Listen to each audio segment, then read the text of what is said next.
December 6, 1994. Orange County, California. The treasurer of one of the wealthiest counties in America walks into a meeting and tells the county supervisors that the investment pool he has been managing for the last several years has just lost $1.7 billion. Not million, billion, gone, evaporated. And the instrument that destroyed it was not some exotic Wall Street contraption that nobody had ever heard of. It was something that every major financial institution in the country was using. Something the banks had been selling to municipalities, pension funds, and school districts across America with glossy brochures and reassuring smiles. And the man who lost the money was not some reckless gambler. He was a 69-year-old grandfather named Bob Citron who had been re-elected to his position 6 times, who had delivered above-market returns for years, and who genuinely believed right up until the moment the portfolio collapsed that he knew exactly what he was doing. How does a county government go bankrupt from a financial instrument that its own treasurer did not fully understand? And why are we watching the exact same dynamic play out right now in municipal budgets, pension funds, and leveraged portfolios across the country, just with different names on the same instruments? This is the story of the Orange County collapse. By the end, you will understand how derivatives can be used to gamble with public money without anyone technically breaking a rule. See the pattern that lets financial risk accumulate invisibly until it is too late, and recognize the warning signs that almost always appear before these disasters ignored by the people who are supposed to be watching. It is the late 1980s, Orange County, California, and the air carries the particular confidence of a place that has never known real hardship. This is not Los Angeles, with its grit and its anxiety. This is the other California, the one with the manicured subdivisions and the gleaming office parks, and the belief, held with quiet certainty by most of its residents, that things here simply work better than they do elsewhere. The county is home to Disneyland and a dozen Fortune 500 companies and a population of nearly 2.5 million. People, most of them upper middle class, most of them deeply opposed to paying more in taxes than they absolutely have to. That last detail matters, because in 1978, California passed Proposition 13, a ballot measure that capped property taxes and fundamentally changed how local governments in the state could raise revenue. Before Proposition 13, a county like Orange could increase its tax base simply by watching property values rise. After Proposition 13, that mechanism was broken. The money coming in was constrained, but the services that residents expected, the roads and the libraries and the fire stations and the county offices, those did not shrink. So local governments across California faced a quiet, chronic problem: not enough revenue to cover what their constituents demanded, and no politically viable way to fix it. Into this environment walked Bob Citron. He became Orange County's treasurer in 1973, a former furniture store bookkeeper who had taught himself the bond markets through decades of hands-on experience. He is not a flashy man. He drives a modest car. He does not give speeches. He does not cultivate powerful friends. What he does, year after year, is deliver investment returns on the county's pooled funds that are consistently higher than anything comparable. While other county treasurers are earning 4 and 5% on their portfolios, Citron is posting 8 and 9%. The county's cities and school districts are lining up to put their money into his pool because the returns are simply better than they can find anywhere else.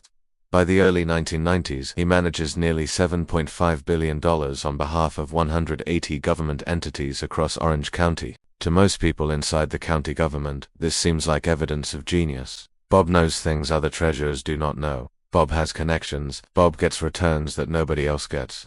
When Citron runs for re-election in 1994, his opponent, a certified public accountant named John Morlock, runs an entire campaign warning that the county's investment pool is dangerously leveraged and exposed to rising interest rates.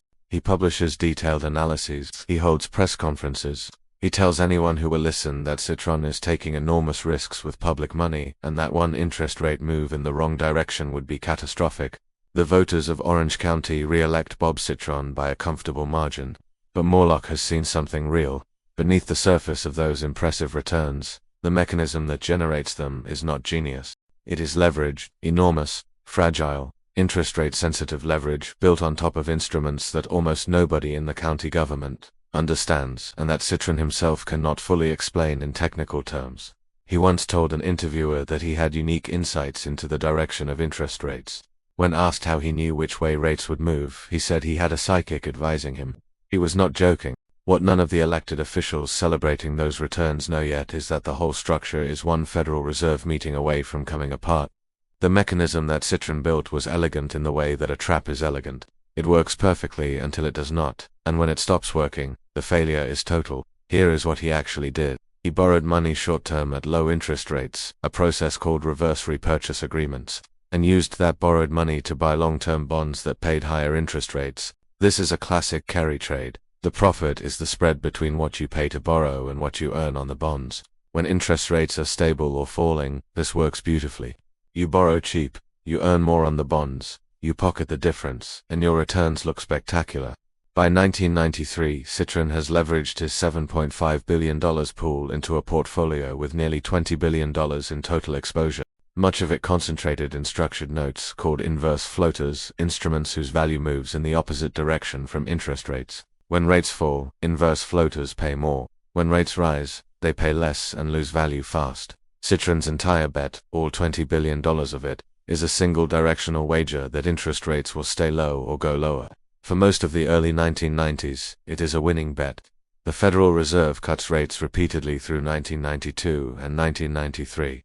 Citron's returns are extraordinary. His reputation is untouchable, and the Wall Street firms selling him these instruments, Merrill Lynch chief among them, have every incentive to keep selling, because the more complex the instruments, the wider the spread, the more the bank earns on each transaction. Citron is, from Merrill Lynch's perspective, an ideal client. He is a large buyer. He does not ask too many hard questions.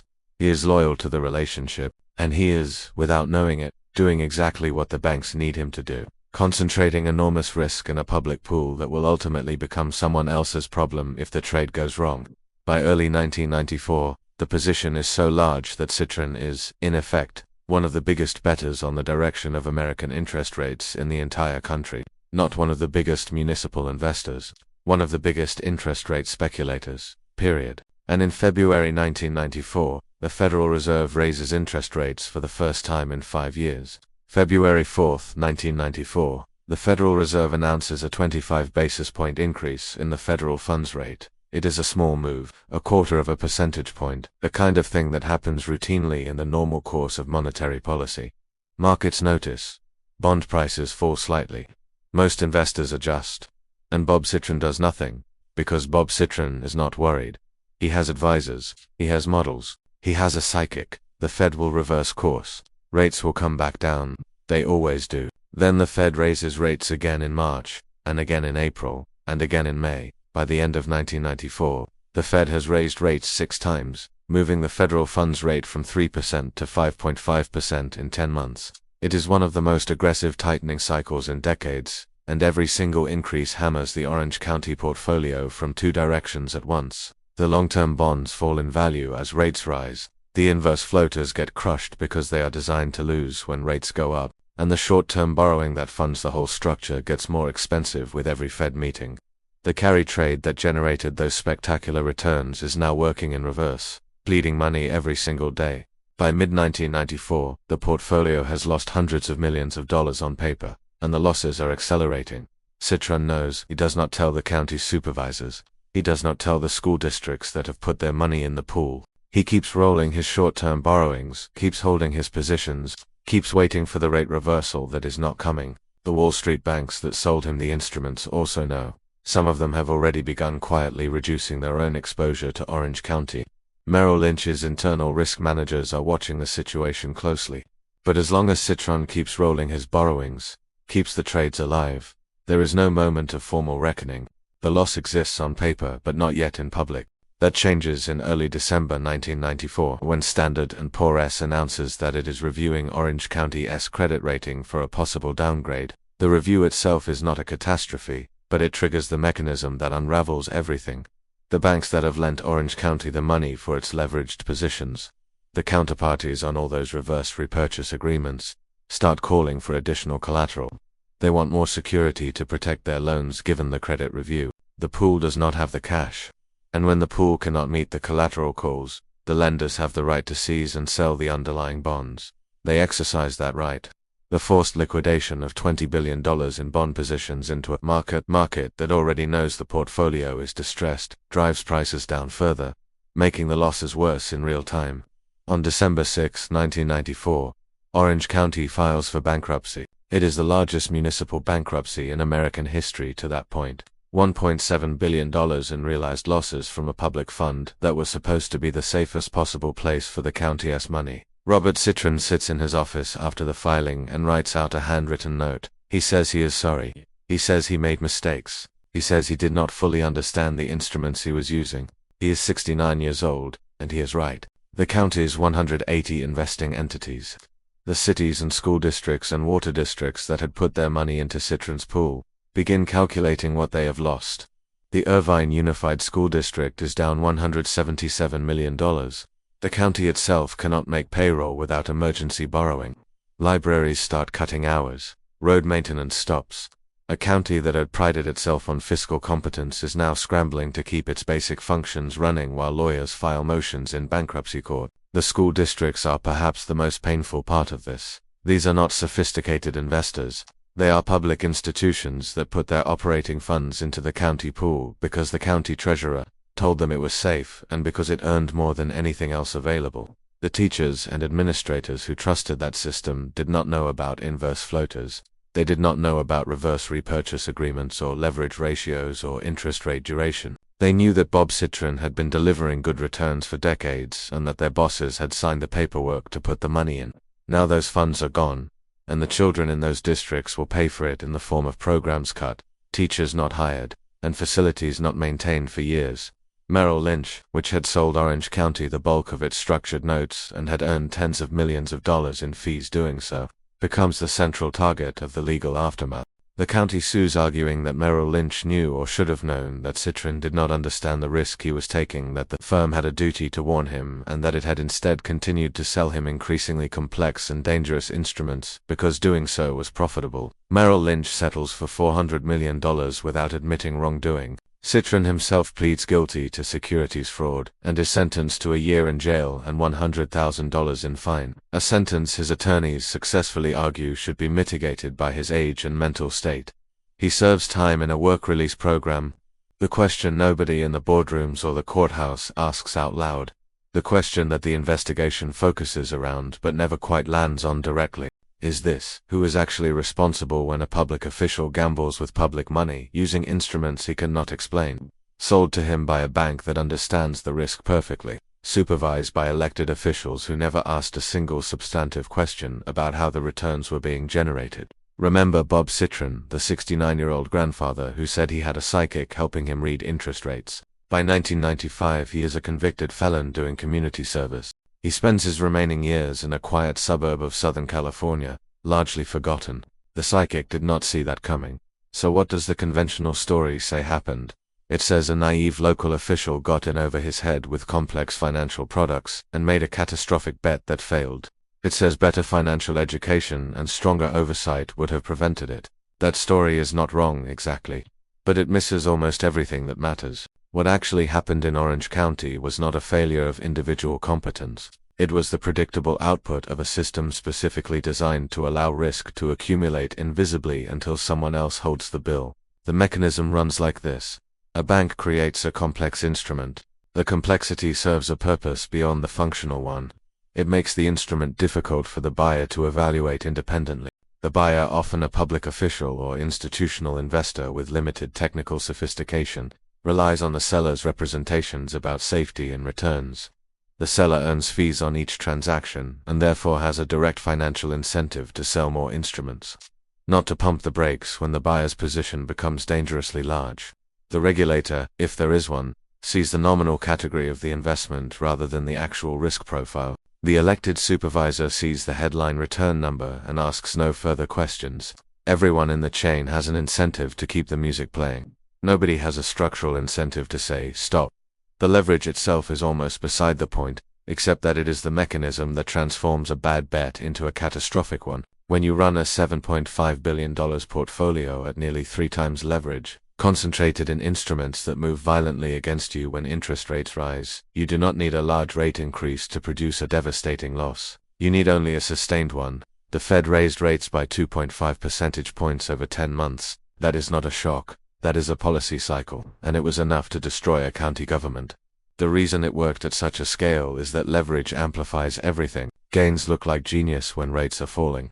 Losses look like incompetence when rates are rising. Both are the same bet. The only difference is direction. Now look at the pattern, because it runs the same way every time. The new paradigm is the idea present throughout the early 1990s that derivatives had made sophisticated risk management available to everyone. That complex financial instruments were tools of prudence rather than sources of danger that a municipal treasurer with the right products could earn. Returns that previously required the resources of a major bank. The easy money is the Fed's rate-cutting cycle of 1992 and 1993, which made the carry trade not just profitable, but spectacularly so, rewarding Citron's leverage with returns that seem to validate the strategy completely. The social proof is the 180 government entities lining up to put their money into the pool. A crowd effect that made participation feel not just reasonable but responsible. The complexity is the instruments themselves. Inverse floaters and structured notes that even their sellers sometimes struggle to explain fully in plain language. Opacity that serves the seller and disarms the skeptic. The peak euphoria is the 1994 re-election. Voters choosing the man posting extraordinary returns over the accountant warning about catastrophic risk. Because in a bubble, the prophet of doom always sounds like a fool until the exact moment he sounds like a prophet. The trigger is February 4, 1994, the first Fed rate increase, a quarter point that sets off a chain reaction nobody in the county government has a plan for. And the blame game runs for years, through lawsuits and investigations and legislative hearings, with the bank, the treasurer, the supervisors, and the auditors each constructing careful arguments for why the fault belongs somewhere else. Once you see this pattern, you cannot unsee it. Now look at 2024 and 2025, because the instruments have changed, but the architecture has not. The municipal bond market is currently sitting on a quiet problem that very few people outside the specialized press are discussing. Pension funds across the United States facing chronic underfunding after decades of optimistic return assumptions have been systematically increasing their allocations to alternative investments, private equity, private credit, and structured products, precisely because those categories show returns that make the pension math work on paper. The problem is that many of these instruments carry the same fundamental features that made Orange County's inverse floaters so dangerous. They are complex. They are illiquid and their stated valuations do not reflect what you could actually sell them for in a stressed market. When the next real liquidity event comes, the moment when pension funds need to sell assets to cover obligations and find that their alternatives portfolio cannot be liquidated at anything close to book value, the gap between the stated return and the realized one will not be a rounding error. Run through the checklist. New paradigm. The current version is the belief that alternative investments provide uncorrelated returns. That private credit is simply a better version of public credit, that the volatility smoothing in private asset valuations reflects genuine stability rather than the absence of mark-to-market pricing. Easy money. Interest rates spent most of the 2010s near zero, and during that decade, pension funds, insurance companies, and public treasuries all reached for yield in exactly the way Orange County did, because the alternative was admitting a funding gap that no politician wanted to explain to voters. Social proof. Every major pension fund in the country has increased its alternatives allocation over the past 15 years. The ones that have not are widely described in the industry press as behind the curve. Complexity. The structured credit products that dominate institutional portfolios today are substantially more complex than the inverse floaters. Bob Citron bought in 1993, and the chain of entities between the underlying asset and the institutional buyer is substantially longer. Peak euphoria. The private credit market has grown from roughly $500 billion in assets under management in 2015 to more than $1.7 trillion today, and the institutional consensus is that this growth reflects genuine demand for a superior asset class rather than a systematic reaching for yield in a world where safe assets do not pay enough. What is genuinely different this time? The regulatory environment is stronger in specific ways. After Orange County, most states tightened rules on what investment instruments public treasurers are permitted to buy. The Dodd-Frank reforms after 2008 pushed many derivatives onto centralized clearing platforms, adding transparency that did not exist before. And the sheer number of people who know the Orange County story, who have studied it in finance programs and in regulatory training, provides at least some cultural antibody against the most obvious version of the mistake. These differences matter. They make a repeat of the exact Orange County scenario less likely. They do not make the underlying dynamic impossible, because the underlying dynamic is not about specific instruments. It is about the gap between stated risk and actual risk. and about the incentives of everyone in the chain to keep that gap invisible for as long as possible. Watch for public pension funds reporting smooth, consistent returns in their alternatives portfolios at a time when public markets are volatile. That smoothness is not a sign of superior management. It is a sign of infrequent or model-based valuation. Watch for municipal governments that are structurally dependent on investment returns to close budget gaps, because that dependency recreates the exact pressure that pushed Citron toward leverage. And watch for any situation where the person responsible for managing public money is being celebrated primarily for returns rather than for risk management, because those two things are not the same, and in a world of complex instruments they are often opposites. So why does this keep happening? Not the specific instruments and not the specific officials, but the structure, the same structure, the invisible accumulation of risk in public money, the gap between what people are told and what is actually happening with their dollars. The answer runs deeper than regulation and deeper than financial literacy, though both matter. It runs down to a feature of institutional life that is almost impossible to legislate away. The people responsible for managing public money face an asymmetric reward structure. When returns are good, they are celebrated and re-elected and promoted. When the risk finally materializes and the losses arrive, they are gone, replaced by the next person who inherits the mess. Bob Citron served as Orange County's treasurer for over 20 years. He posted great returns for most of them. He lost $1.7 billion at the end. The 20 good years and the one catastrophic ending are not separate stories. They are the same story. The returns were only possible because of the risk, and the risk was only invisible because the returns kept coming. Every person who put money into Bob Citron's pool was, in some sense, doing the rational thing given the information available to them. The returns were real. The track record was long. The alternatives were boring. The man had been doing this since before most of the administrators signing the participation agreements had entered the workforce. What they could not see, and what the system gave them no tool to see, was the fragility that lived inside those returns. And that is the thing about leverage and complexity. They do not announce themselves. They wait. They accumulate quietly year after year while the returns validate the strategy and the skeptics sound like they are missing the point, and then one day the Fed raises rates a quarter point and the whole structure collapses faster than anyone thought possible. You cannot control what instruments your pension fund buys. You cannot control what your county treasurer decides to do with the pool. You cannot control whether the people managing your public money understand the difference between yield and risk. But you can ask questions. You can read the investment disclosures that most public funds are required to publish. You can attend budget meetings and ask why returns are above average. You can vote for the John Morlock in your county rather than the Bob Citron, even when the Bob Citron is posting better numbers, because the time to ask questions about risk is before the loss, not after. That is what Morlock was trying to tell Orange County voters in 1994, and they did not want to hear it, and 6 months later they were living through the largest municipal bankruptcy in American history. The lesson is not that derivatives are evil or that complexity is always fraught. The lesson is that when someone managing public money is generating returns that seem too good to require explanation, the explanation is the most important thing you can ask for. And if the answer involves instruments you cannot understand or strategies you cannot evaluate independently, that is not a sign that the manager is sophisticated. It is a sign that the risk is hidden. Hidden risk does not go away. It waits. Now I want to hear from you. What public institution in your area do you think is taking on risk that has not been properly disclosed to the people whose money is at stake?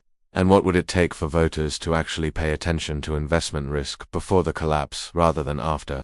Drop that in the comments, because this conversation matters more than most people realize.